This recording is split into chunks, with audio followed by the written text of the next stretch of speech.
Amém. Boa noite a todos. Que a graça e a paz do nosso Senhor Jesus seja com todos. Amém? Amados, é grande satisfação estar aqui essa noite. Feliz demais por estar aqui. Hoje é uma noite especial, né? Apesar de terem poucos irmãos, mas para mim a casa está cheia. Cheia da minha família. Minha mãe, minha irmã, meus 2 sobrinhos. Eu fico muito feliz de tê-los aqui essa noite com a gente, cultuando e agradecendo o nome do nosso Deus. O pastor Salvador dizia que era a melhor escolha que a gente fazia, né, no domingo à noite, era vir à casa de Deus, né? Não é pelos ar-condicionado, pelas poltronas, nem pela boa música agora que os meninos acabaram de tocar, mas sim pela presença de Deus e pelo que acreditamos, né? Por quem Deus é em nossas vidas, né?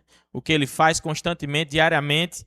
Não é só aqui no templo que a presença dele invade o nosso ser, né? É na nossa casa, é no nosso trabalho, é em todas as esferas da nossa vida. Então a gente fica feliz demais quando a gente vem à casa do Senhor, porque essa sensação ela amplia, fica mais forte e mais evidente que a sensação de comunhão, tanto com Deus como com os irmãos. Obrigado, meu querido. E desse ritmo de comunhão, de louvor e adoração a Deus, vamos fazer uma meditação no Evangelho de João, no capítulo 6. Leremos do verso 1 ao verso 15, para que essa noite a gente medite e aprenda mais um pouco do nosso Deus, certo?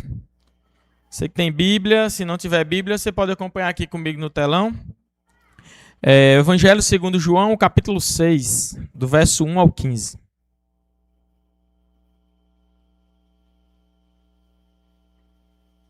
Faltou eu mencionar Isabel também, né? Tá na barriga da mãe ali, quando eu chego em casa já tá se mexendo. A gente fica caducando lá com as roupinhas, cheirando a roupinha e falando com Isabel. Então diz assim a palavra do nosso Deus, né? Evangelho de João, capítulo 6, verso 1 em diante. Leremos assim. Depois dessas coisas, atravessou Jesus o mar da Galileia, que é o de Tiberíades. Seguia numerosa multidão, porque tinham visto os sinais que ele fazia na cura dos enfermos. Então subiu Jesus ao monte e assentou-se ali com seus discípulos. Ora, a Páscoa, festa dos judeus, estava próxima. Então Jesus, erguendo os olhos e vendo o que grande multidão vinha ter com ele, disse a Felipe: onde compraremos pães para lhes dar de comer? Mas dizia isto para experimentar, porque ele bem sabia o que estava para fazer. Respondeu-lhe Felipe: não lhe bastariam 200 denários de pão para receber cada um o seu pedaço? Um de seus discípulos, chamado André, irmão de Simão Pedro, informou a Jesus: aí está um rapaz que tem 5 pães de cevada e 2 peixinhos, mas isto é o que é para tanta gente. Versículo 10. Disse Jesus: fazei o povo sentar-se, pois havia naquele lugar muita relva. Assentaram-se, pois, os homens em número de quase 5.000. Então Jesus tomou os pães e, tendo dado graças, distribuiu-os entre eles e também igualmente os peixes, quanto queriam. E quando já estavam fartos, disse Jesus aos seus discípulos: recolhei os pedaços que sobraram, para que nada se perca. Assim, pois, o fizeram e encheram 12 cestos de pedaços dos 5 pães de cevada que sobraram aos que haviam comido. Vendo, pois, os homens o sinal que Jesus fizera, disseram-lhe: este é verdadeiramente o profeta que deveria vir ao mundo. Sabendo, pois, Jesus que estavam para vir com o intuito de arrebatá-lo para proclamar o rei, retirou-se novamente sozinho para o monte. Que Deus aplique essa palavra aos nossos corações. E essa noite, queridos irmãos, esse texto eu gostaria de meditar sobre a seguinte temática, né? Quando a solução vem de Deus. A solução, ela vem de Deus. É o que nós vemos aqui. Jesus ele vai anunciar aqui que ele é o pão da vida. Então é a solução para alguma coisa. Pão remete o que? A alimento, né? Então a gente vai falar um pouco sobre a fome, né? A fome física, a fome espiritual. E focar em alguns aprendizados aqui nesse texto. O livro O Evangelho de João, como nós bem sabemos, o Novo Testamento ele possui 4 evangelhos, né? Os 3 sinóticos, né, semelhantes, que é Mateus, Lucas e Marcos. E aqui nós estamos diante do Evangelho de João, que ele é um pouco diferente, pois ele apresenta uma estrutura diferente dos outros. Por isso nós temos 3 semelhantes e um que contém algumas histórias, mas algumas histórias inéditas de Jesus e alguns acontecimentos. E a divisão também estrutural desse evangelho é diferente dos outros. Os outros eles possuem uma narrativa, uma cronologia que segue uma sequência e as histórias elas vão se complementando. Já João não. Ele já começa com uma defesa bem teológica, apresentando Deus como Jesus Cristo, né, o verbo que se fez carne e habitou entre nós, e o povo viu, né, a majestade de Deus na figura de Jesus Cristo. Então, Jesus inicia seu ministério e começa a pregar aos gentios, pregar o reino de Deus, e o João faz isso muito bem. Dos vários milagres que Jesus fez em todo o seu ministério, aqui a gente está diante do 4º milagre que Jesus fez. João ele vai apresentar na estrutura 7 milagres. Nós temos o primeiro milagre, quando Jesus transforma água em vinho na festa, né, no casamento, lá em Caná da Galileia. Depois, em Cafarnaum, Jesus Cristo ele cura o oficial de um rei, do governador. Já no capítulo 5, né, a gente vê Jesus curando o aleijado, o paralítico, né, no tanque de Betesda. E aqui a gente chega no 4º milagre, né, no 4º sinal, né, como João costuma chamar, né, que é a multiplicação dos pães. Ele está próximo ao mar da Galileia e aqui nesse momento existe essa multiplicação de pães. Então, João apresenta essa estrutura e esses sinais. Como eu disse, aqui Jesus já tinha feito vários sinais e milagres. Mas na estrutura de João ele apresenta esses 7. Né? Quais são os outros? Jesus depois vai andar sobre as águas, no capítulo 6 ainda. No capítulo 9, Jesus ele vai curar um cego de nascença. E por fim, no capítulo 11, Jesus ressuscita Lázaro. Então essa é uma estrutura básica para a gente entender o Evangelho de João. É ver como ele apresenta Jesus Cristo como sendo o Verbo de Deus encarnado, o Messias prometido, aquele que curava, aquele que salvava, aquele que proclamava as boas novas do Evangelho. Então, o ministério de Jesus aqui no livro de João é um ministério que é bem rápido. Se a gente for ver a questão cronológica, a gente vê Jesus de uma cidade para outra, curando, realizando sinais, só que a cronologia aqui passa-se muito tempo, né? Por exemplo, aqui no nosso texto que a gente leu, dizia que a Páscoa estava próxima. Essa Páscoa aqui é anterior à crucificação de Cristo.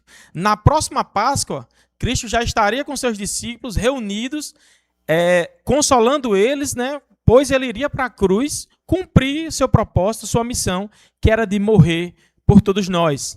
Como ele mesmo apresenta no capítulo 3. Porque Deus amou o mundo de tal maneira que entregou o seu único filho para todo aquele que nele crê, não pereça, mas tenha a vida eterna. Esse é um dos pontos principais do Evangelho segundo João. E ele apresenta isso muito bem a respeito de Jesus e seus acontecimentos em toda a Bíblia aqui no Novo Testamento. Então, a gente está diante de um texto, uma narrativa, e o que é que aconteceu de forma resumida para a gente ir tirando alguns aprendizados aqui essa noite. Então, Jesus ele começa a praticar os milagres, os sinais.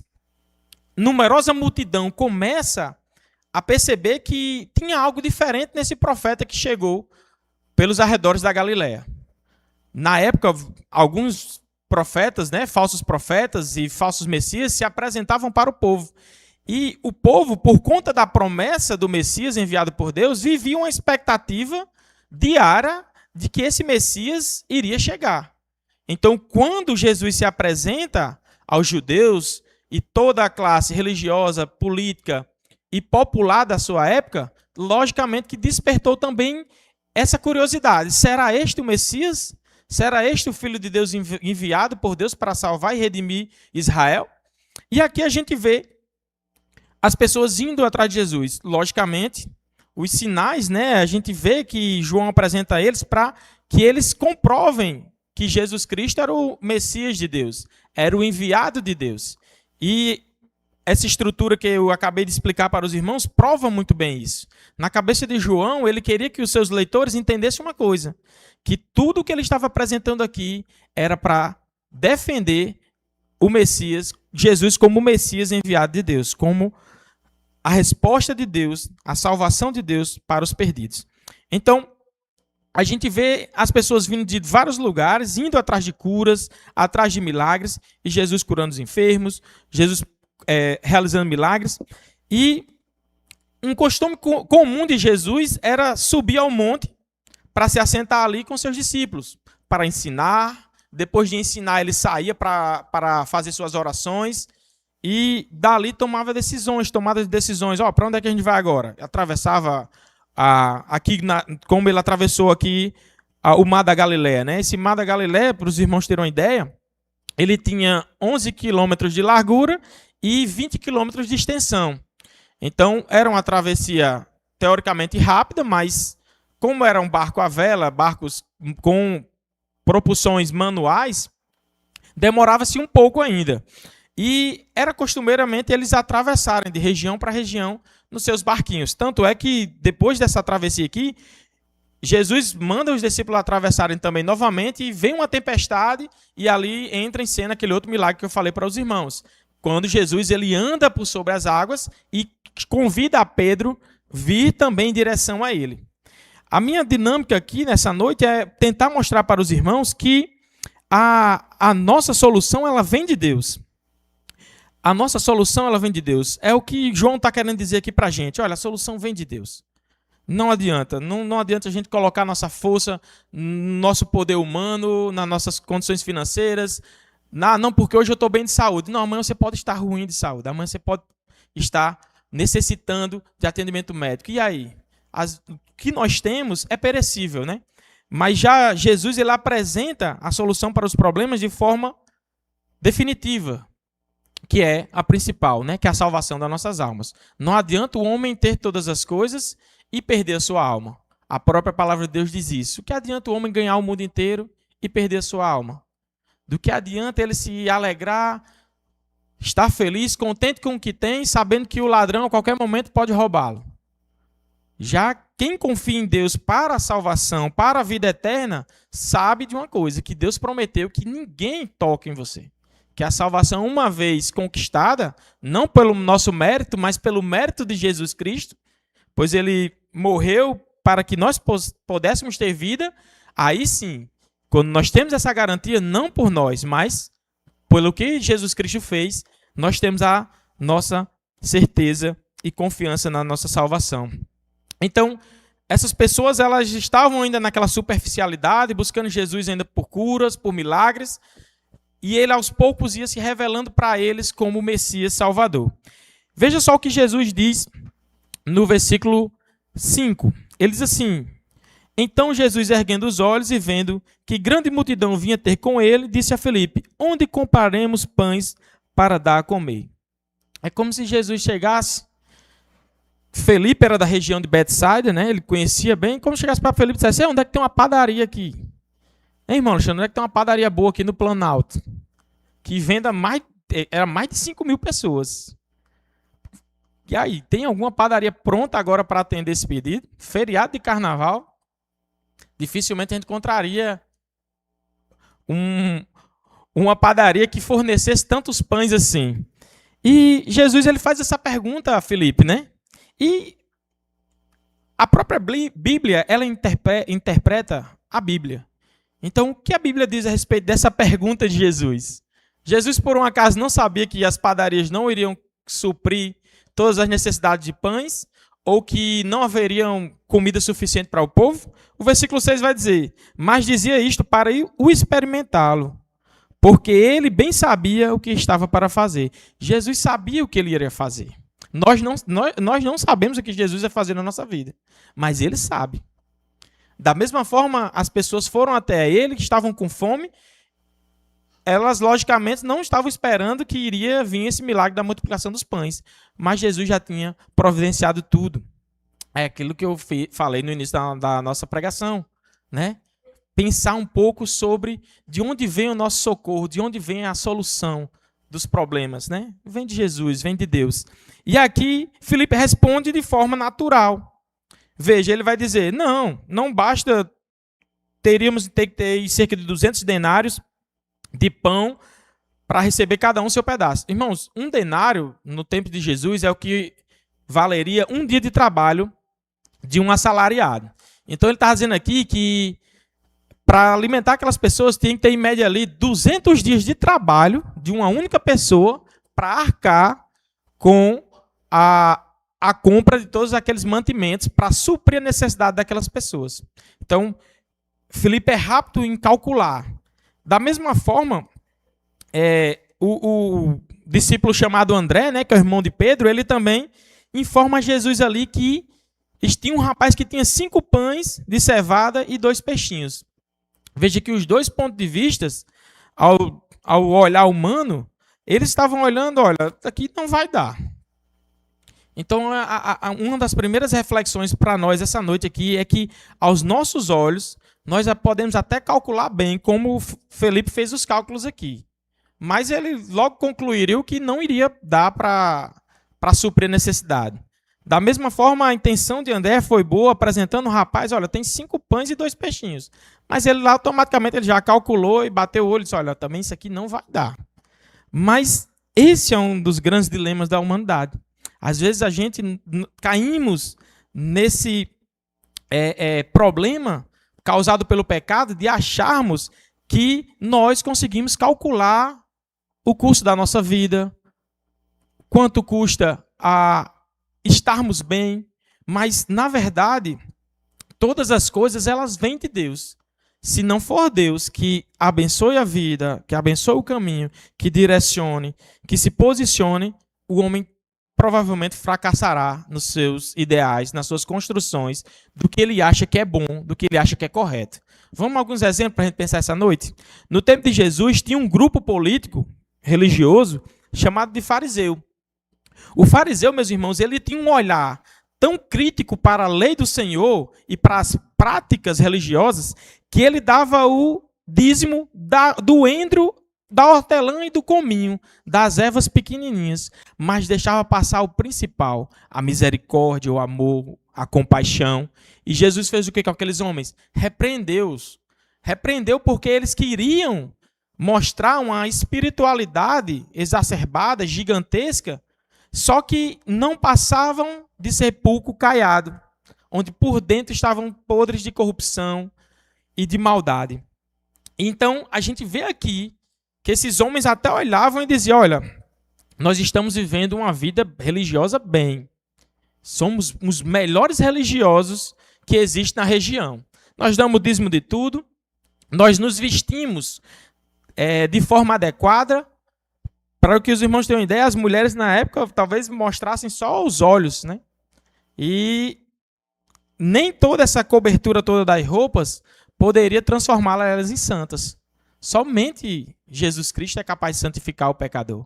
Então, aos nossos olhos, muitas das vezes nós calculamos, nós enxergamos as coisas de forma boa, como se nós estivéssemos progredindo para o bem, mas quando, na verdade, a conclusão dessa jornada, dessa atitude, desse pensamento, vai ser algo mau.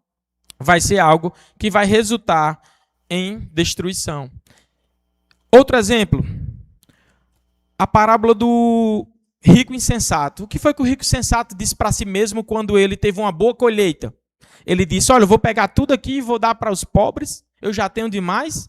Pelo contrário, ele disse assim, eu já tenho muito, eu vou destruir tudo o que eu tenho, vou construir celeiros maiores. Aí a palavra de Deus vem e o puxa-arranco de orelha, né? Dizendo, louco, insensato, não sabes que hoje pedirão tua alma? Ou seja, aquele homem estava pensando em uma colheita em abundância, ele decide construir celeiros maiores para armazenar todos os seus bens, planejando então assim descansar, comer, beber, aproveitar a vida durante muitos anos. Mas vem o puxão de orelha. Mas se te pedirem tua alma amanhã, você está pronto para se encontrar com Deus? Então, o significado central dessa história é para nos alertar contra a ganância e a ilusão de que a vida consiste apenas na abundância de bens materiais. Não, pelo contrário. A vida ela consiste em conhecer a Deus e o adorá-lo.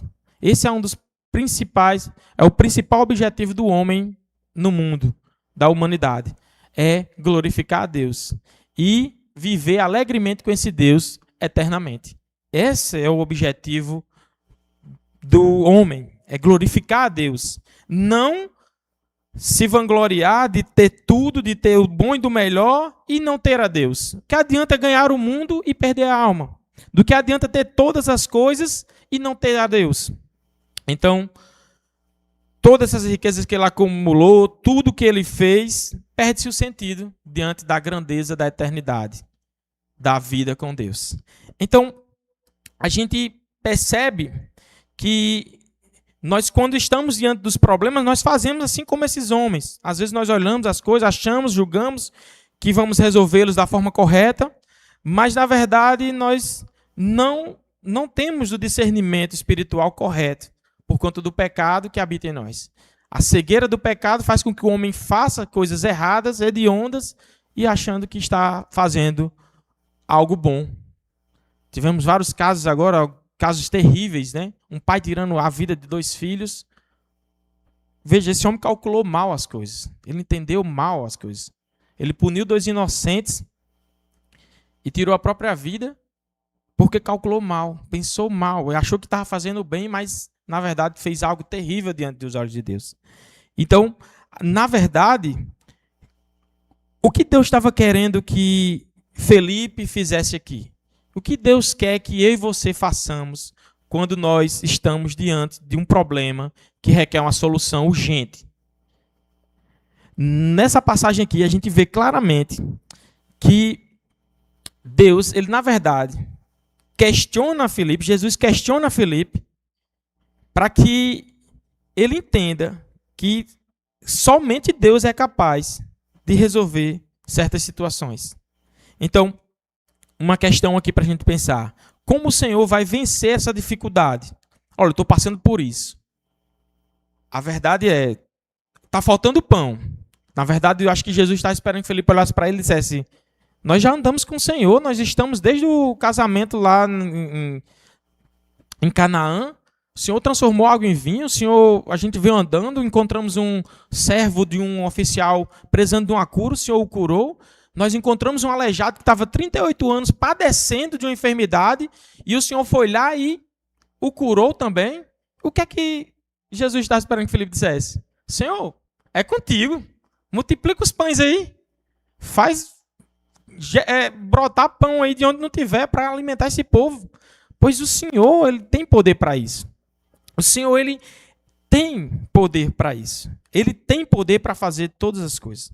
Paulo disse que todas as coisas ele podia por amor a Deus, né? Ele disse que tudo posso naquele que me fortalece. E as pessoas confundem um pouco esse texto, achando que ele está dizendo que eu posso comprar um carro novo, eu posso comprar uma casa, eu posso... Não. Na verdade, se eu olhar o contexto, a Bíblia, como eu disse, a Bíblia interpreta a Bíblia. Paulo está dizendo que, olha, eu posso estar passando por escassez, eu posso estar passando por dificuldade, mas eu tudo posso naquele que me fortalece. Eu posso enfrentar as adversidades porque Deus me fortalece. Então, é diferente a ideia que Paulo estava querendo passar. Veja que ele é a carta da alegria, né? Paulo todo tempo dizendo que estava feliz pelos irmãos, e naquele momento Deus, ele estava demonstrando a felicidade de confiar em Deus, que poderia suportar todas essas coisas por causa do amor de Deus. Então, quando nós nos vemos diante dessas soluções, nós devemos pensar com nós mesmos, como Deus pode me ajudar a vencer essa dificuldade aqui? É financeira, é de saúde? Aqui era de fome. O pessoal estava tudo doido para comer aqui. Mas a ideia é, Deus tem sido a sua única fonte de solução. Antes de você tomar uma decisão na sua vida, você tem consultado a Deus? Você tem orado a Deus? Olha, eu queria tomar essa decisão aqui. Tem conversado com Deus, orado a Ele, pedido o conselho dEle? A Bíblia vai dizer que aquele que não tem sabedoria, peça a Deus, que Ele dá. A Bíblia fala também do dom de discernimento. Deus dá também discernimento para a gente entender as coisas, o que é agradável a Ele, o que não é, o que é correto, o que não é, o que vai me fazer mal, o que não vai.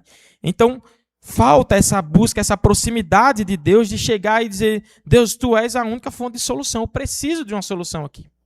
Então, o povo de Deus, ele deve chegar diante de Deus, orar, se ajoelhar, pedir a Deus para que haja em seu favor e não tentar de conta própria e contra a maré. No livro de 2 Reis, no capítulo 5, há um episódio em que os homens estão cortando o machado, estão cortando umas varas, né, para fazer uma edificação com o machado, e o machado cai dentro do rio. E ele se desesperou. Um dos discípulos lá se desesperou porque o machado era emprestado e Eliseu ia passando na hora e ele diz, homem de Deus, me socorra. Ele procurou a ajuda de Deus. E Eliseu perguntou, o que foi? Eles estão, o machado que eu estava usando que era emprestado caiu dentro do rio e eu não sei como eu vou fazer para restituir ao meu senhor esse machado que eu peguei emprestado. Então o homem de Deus vai lá, joga uma vara lá e o machado começa a flutuar, sai do rio. O homem buscou a solução no mensageiro de Deus, buscou a Deus para a resposta daquela eminente preocupação. Né, já está olhando para mim que ontem a gente discutiu esse texto lá em casa, sobre esse milagre. E é isso que Deus faz na vida da gente. Eu acho muito interessante que o salmista, Asaf, no Salmo 73, ele fica indignado porque ele começa a olhar para os ímpios e dizer, olha, o ímpio tem tudo, tem saúde, tem casa boa, tem carro, e eu aqui, eu não tenho nada. Mas aí vem aquele estalo, Deus fala ao coração dele, ele entende que ele tem tudo porque ele tem a Deus, e ele diz no Salmo 73, verso 26, ainda que a minha carne e o meu coração desfaleçam, Deus é a fortaleza do meu coração e a minha herança para sempre. Deus deve ser a fortaleza dos nossos corações. Dificuldades, Deus é a fortaleza dos nossos corações, é nele que devemos buscar a solução daquela dificuldade. Então, não tem para onde correr, meus irmãos. Ou a gente corre para os pés da cruz, olha para Jesus e lança tudo sobre ele.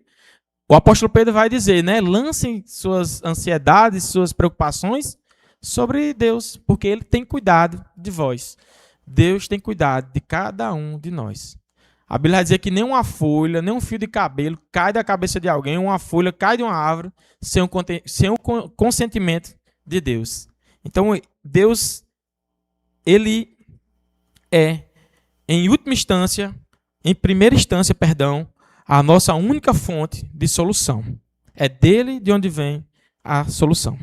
Então, para a gente caminhar aqui, mais um ponto para a gente discutir e passar adiante, é que, vejam só, do versículo 9 ao versículo 11, a gente vai ver a beleza do milagre acontecendo. Chega lá um jovem com 5 pães, 2 peixinhos.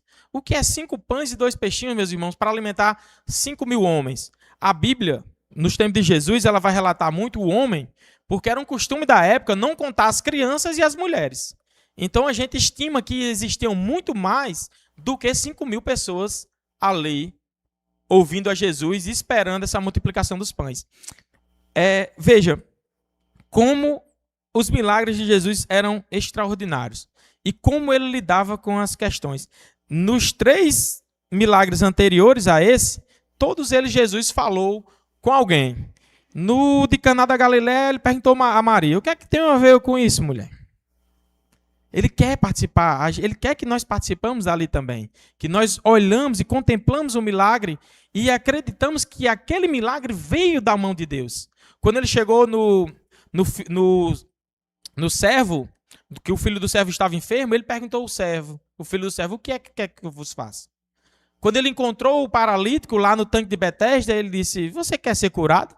É até uma pergunta que certos comentaristas, né, ficam assim, porque era óbvio que ele queria ser curado. Era 38 anos de sofrimento. Jesus pergunta, e você acha que Jesus não sabia que aquele homem estava ali há 38 anos padecendo de uma enfermidade? Mas mesmo assim Deus pergunta, você quer ser curado? Sabe o que é isso, meus irmãos? É relacionamento. Jesus quer se relacionar com a gente. É desde o amanhecer ao anoitecer. O salmista dizia, olha, eu medito na tua lei de dia e de noite. Eu te busco, eu te contemplo nas obras das tuas mãos. No simples cantar de um passarinho ali, você contempla a grande criação de Deus. Então, Deus ele nos chama para ter relacionamento com ele. E aqui, Jesus poderia simplesmente multiplicar ali, mas veja que ele deixou Filipe se envolver, ele deixou que André se envolvesse, ele deixou que aquele jovem com os 5 pães e 2 peixinhos, veja uma maravilha, a gente tá todo mundo morrendo de fome aqui. Aí, do nada, chegam os discípulos, vamos se juntando aqui em grupos de 100, de 50, e daqui a pouco começa a chegar pão e você não sabe onde é que tá vindo os pães. E cada um vai comendo, e a Bíblia vai falar aqui que não foi tipo um pedacinho de pão. Augusto Nicodemos vai dizer que esse pão aqui de cevada eram os pães que os pobres tinham acesso. E que esses 2 peixinhos aqui eram peixes em conserva, como fosse aquela sardinha que a gente encontra hoje no mercado. Era um peixe em conserva de azeite e vinagre. Então, veja só, como que essa multiplicação, aqui era como, esses pães eram como se fossem uns bolachões assim, que eram fininhos, não enchia muito, que um homem, talvez do meu porte, para encher a barriga, tem que comer uns 7 ou 8. E veja só que comeram aqui até sobejar, sobrou pão. Sobrou pão. Então, assim, a beleza que nós vemos nos milagres de Jesus, o paralítico, na história anterior, ele está lá sentado, Jesus cura ele e diz assim, pega a sua maca e vá. Podia ter deixado a maca lá. Não, mas Jesus queria que as pessoas testemunhassem que aquele homem era antes paralítico, estava ali e estava agora numa outra situação. E como fosse o baluarte da vitória ali, o estandarte ali, aquela maca ali, carregando ali. Olha, aquele cara ali, 38 anos sem andar, agora tá com as moletas aqui nas costas.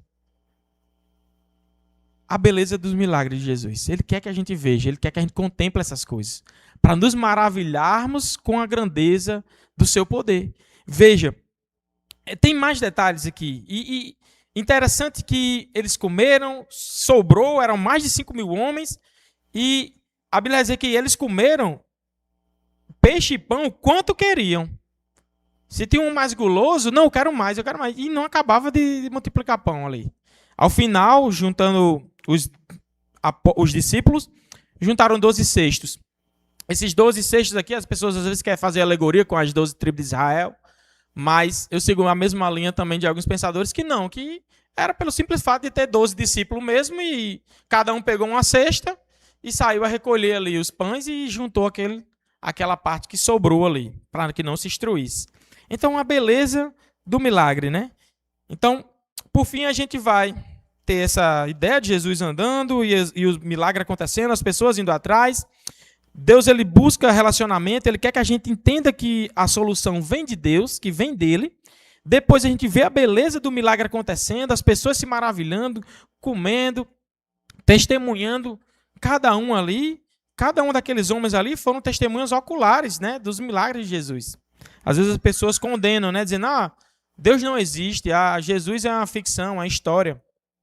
Mas a quantidade de testemunha e de pessoas que viram o Cristo ressuscitado, que viram Cristo andando pela Galileia, são enormes. Nós temos vários escritos. Não é somente a Bíblia que fala de Jesus. Tem outros livros na história que falam de Jesus. Então, desqualificar Jesus meramente como um homem histórico é um erro grande. Ele foi sim um homem histórico. Ele agiu na história, tanto é que hoje nós temos antes de Cristo e depois de Cristo. Nós estamos no ano de 2026, depois de Cristo. Ele marcou as eras. Mas, além, acima de tudo, este Jesus histórico é também real, sobrenatural, e era o Filho de Deus que tirava e que tirou o pecado do mundo. Vamos adiante, para a gente caminhar aqui para o final. Então, por fim, o que é que aconteceu depois que eles se maravilharam com o milagre? Eles ficaram tão fascinados com o milagre que eles tiveram 3 reações. A gente vê aqui 3 reações. Duas reações do povo e uma de Jesus. A primeira reação do povo está lá no versículo 14, dizendo que Jesus, pelos aqueles sinais que ele fez, dizendo que ele era verdadeiramente o profeta que haveria de vir ao mundo.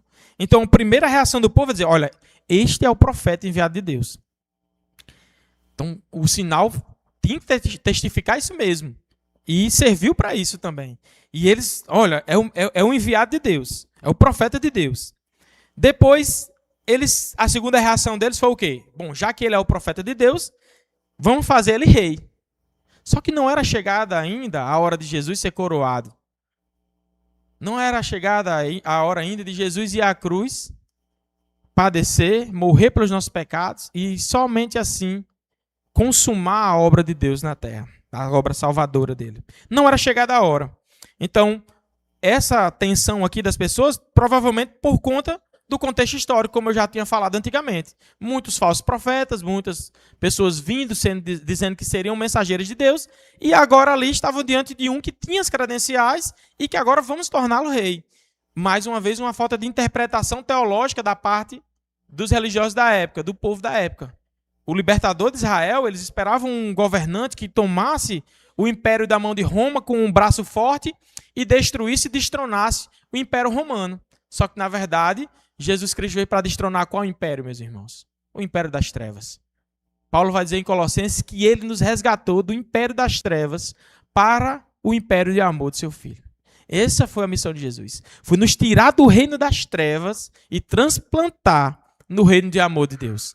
Essa foi a missão de Jesus. Não era uma missão terrena para derrotar romanos ou um simples poder militar humano. Antes de tudo, era para derrotar o pecado, a escrita de dívida que tinha sobre mim e sobre vocês. Então, qual foi a reação de Jesus? Jesus ele simplesmente se retira. Ele se retirou e novamente ele foi sozinho para o monte, provavelmente orar, recuperar as forças ali, o desgaste era grande, a caminhada ali, e depois seguiu viagem para assim fazer o outro milagre que eu falei no início da pregação, que foi andar sobre as águas. Mas isso aqui tudo, meus irmãos, introduziu uma questão importantíssima para a gente refletir essa noite, para a gente colocar uma conclusão na nossa pregação. Eu gostaria de que os irmãos projetassem o versículo 30 ao 35, capítulo 6, verso 30 a 35. Veja que Jesus providenciou o pão para os famintos.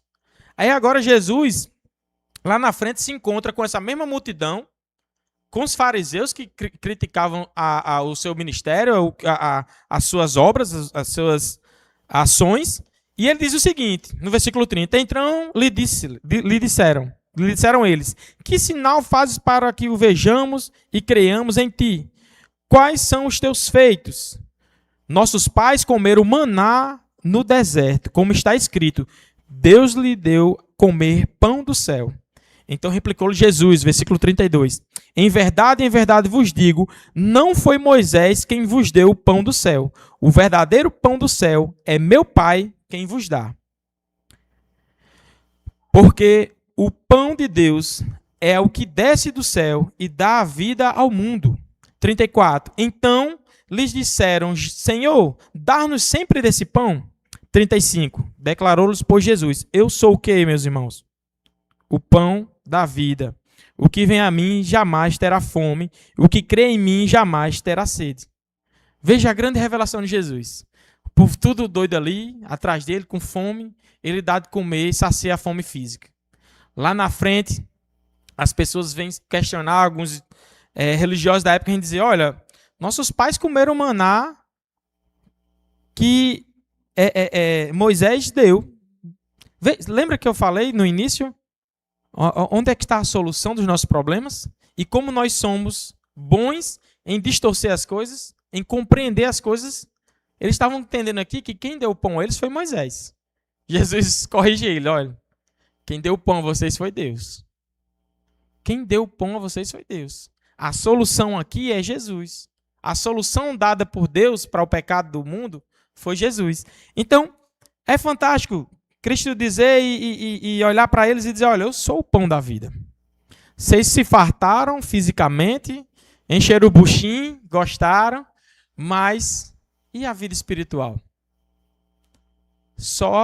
Somente o pão que desce do céu, que é ele, assim como ele declarou, eu sou o pão da vida. Somente o pão da vida nos dá a saciedade da fome espiritual. Somente Deus sacia sua fome espiritual. É engraçado que a fome no contexto da Bíblia é interessante. A fome fez com que reinados caíssem. A fome fez com que Abraão saísse da terra dele e fosse para o Egito. A fome fez com que, pela poderosa mão de Deus, no agir de Deus na vida de José, a família de Jacó não morresse, porque os irmãos venderam ele como escravo. Só que Deus intervém na história, levanta José como governador do Egito, e quando veio a fome sobre a terra, eles tinham fartura. E veja a mão de Deus livrando ali, usando a fome mais uma vez. O profeta Ezequiel foi usado também como exemplo para a nação de Judá, como eles não estavam buscando a Deus, como eles não estavam querendo espiritualmente a Deus. Deus mandou ele fazer um pão, era uma receita de um pão. Eu lembro bem porque um colega meu lá da usina, onde eu trabalho, ele queria fazer essa mesma receita do pão. E chegou para mim e disse, meu irmão, achei uma receita de um pão ali, fitness, bom. E ainda mais é bíblico. Aí eu disse, pronto, eu quero esse pão também.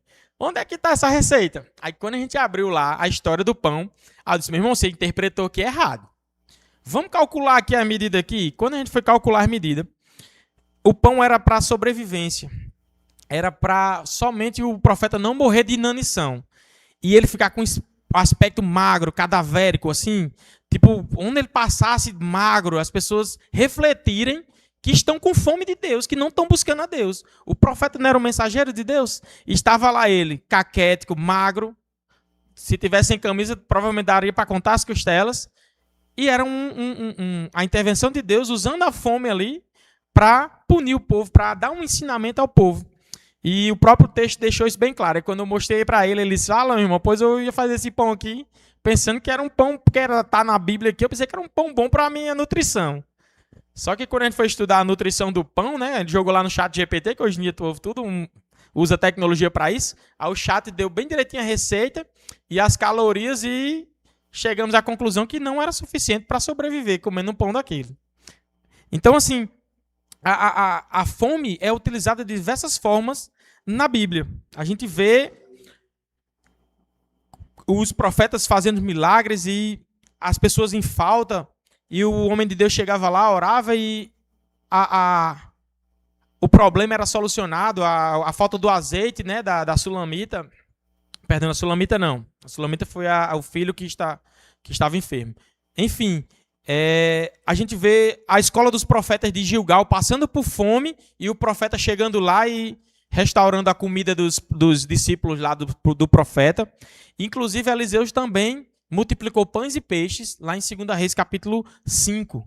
Então, a gente vê a fome, nesse contexto geral, a fome física, sendo utilizada para intervir na história. Foi, inclusive, a fome que fez com que Ruth e Noemi saíssem da terra dos Moabitas e voltassem para Canaã, e Ruth conhecesse Boaz. E assim, entrando na genealogia de Davi e, consequentemente, entrando na genealogia de Jesus. Veja o que aquele contexto político e cultural ali, né, da fome fez com que os caminhos dele se cruzassem e, mais uma vez, Deus usando para entrar mudar o curso da história. E, mais uma vez, aqui Deus usa a fome como símbolo, como momento de ensinar as pessoas que a fome física você pode saciar com um sanduíche, mas a fome espiritual não há nada nesse mundo que preenche. Às vezes você vai encontrar pessoas com um vazio enorme, buscando... O carnaval nada mais é do que isso, meus irmãos. Tem um monte de gente aí, pulando essas micaretas de carnaval, todo mundo com fome, vazios espiritualmente, morrendo de inanição, buscando no lugar errado a solução correta para os seus problemas. Que a solução está onde? Em Deus. Ele é o pão que desceu do céu. Não há carnaval, não há emprego bom, não há status, não há 10, 15, 50 mil seguidores no Instagram que vá saciar a fome humana, espiritual. A fome espiritual, a fome de Deus. Para finalizar, meus queridos, entendamos uma coisa. O texto ele desafia a gente a crer em Jesus e recebê-lo como pão da nossa vida, aquele que alimenta a nossa alma, que sacia de uma vez por toda a fome espiritual. A incredulidade, ela ataca todos os dias as pessoas.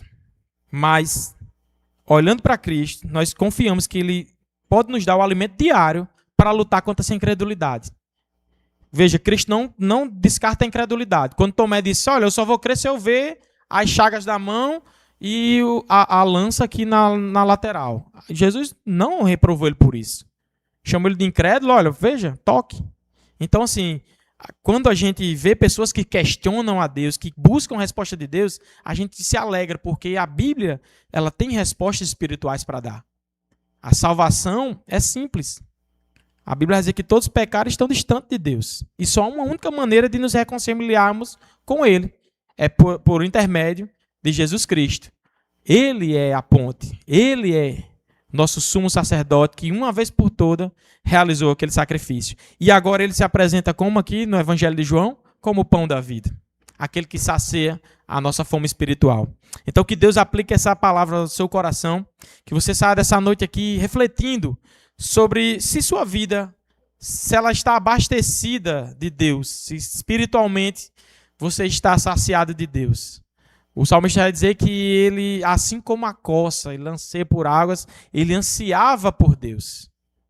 Assim como a gente está com fome, que anseia, doido por aquela comidinha boa. Nieja até hoje, que eu digo, vou buscar um feijãozinho lá em mãe, vou comer lá em mãe. A Nieja, menino, deixa sua mãe quieta, né? Porque tem saudade da comida dela também. E a Nieja entende isso também. Mas, veja, o feijão lá que eu gosto de mãe não vai saciar a minha fome espiritual. Pode saciar a fome física.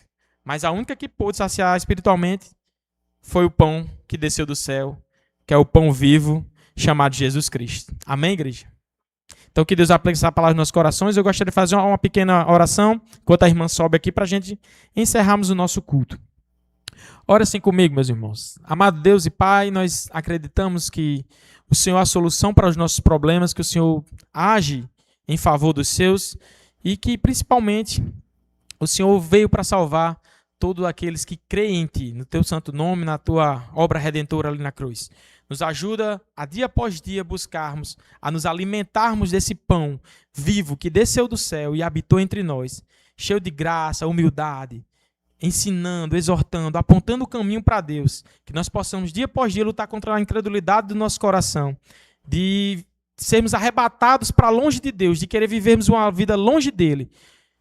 Pelo contrário, que possamos nos aproximar todos os dias, ansiosamente, desejosamente, por esse pão que dá a vida, por esse pão que desceu do céu e que hoje, ainda hoje, é capaz de sanar a fome espiritual do mundo. Nós cremos nisso e nós confiadamente confiamos em Cristo, que Ele é suficiente para nos saciarmos espiritualmente. Amém, Jesus. Aplica essa palavra em nossos corações.